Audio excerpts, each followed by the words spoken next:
Hey guys, I'm Melissa, I'm a registered dietitian, and today we are busting some nutrition myths. So today I'm going to talk about 3 popular nutrition myths, some things that you might see in the media that might be a little bit confusing, and look at the science behind it and tell you if it's true or if we're gonna bust it. Myth number 1 is that fruit is bad for you because it has a lot of sugar in it.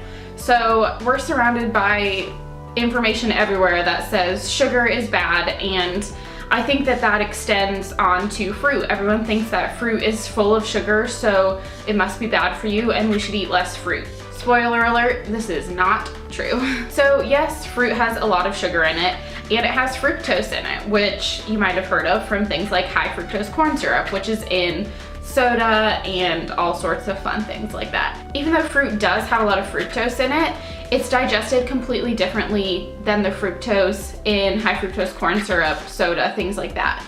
So in fruit, there is a ton of fiber, which is gonna help that fructose digest slowly. Fiber is gonna slow down the digestion of fructose so that we're not gonna have a blood sugar spike and we're not gonna crash after that. Again, the fiber is helping it release slowly, whereas things like high fructose corn syrup and products with high fructose corn syrup, most likely they're not going to have that fiber, and so that's when you are going to get that blood sugar spike and you are going to get a crash afterwards. Also, fruit has tons of vitamins and minerals in it that are so good for us. So yes, fruit has sugar in it, but it's digested totally differently and it is definitely not bad for us. Myth number 2 is that we should detox or cleanse our body every once in a while.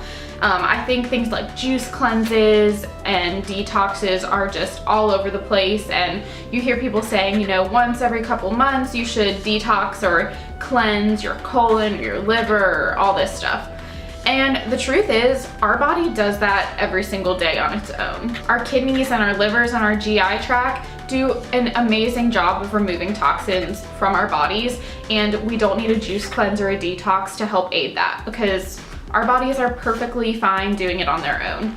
I mean, yes, if you eat fast food and cookies all weekend and you feel like crap at the beginning of the week and you want to cleanse, just eat healthy.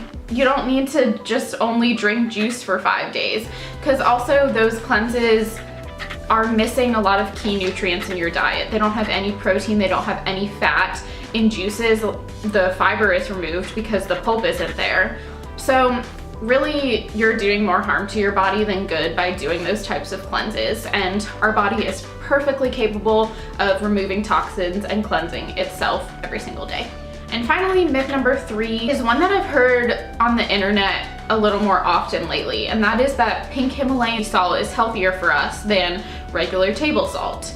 So the claims with pink Himalayan salt are that it can do things like reduce signs of aging, improve your sleep, balance your body's pH, regulate your blood sugar, all sorts of amazing health claims. And the truth is, so pink Himalayan salt is actually less processed than regular table salt, and it does have more minerals in it than regular table salt if you compare the two. But the truth is, the difference between them is so minuscule that you would have to eat something like a couple pounds of salt for it to make any type of difference at all. So it does have more potassium, calcium, magnesium, and iron, but again, it's such a minuscule difference that it really does not make any difference to your health using pink Himalayan salt or regular table salt. Also, regular table salt is fortified with iodine, and pink Himalayan salt is not. So that is one thing that's good about regular table salt. Also, these claims like the improving your sleep, all that stuff that I mentioned before, there's no science to back it up. People make these claims and you can't find any research or any peer-reviewed research to back up those claims.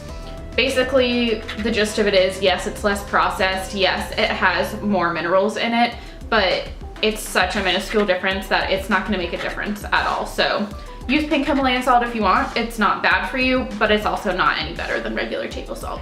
All right, so that is all I have for today. We have busted 3 popular nutrition myths. If you have any other myths that you would like me to research, see if they're true or not, then please leave them in the comments below. I will also link to the first video of nutrition myths that I did up here, wherever that is. And please don't forget to give this video a thumbs up if you liked it, and subscribe if you have not already. And I will see you in the next video. Bye.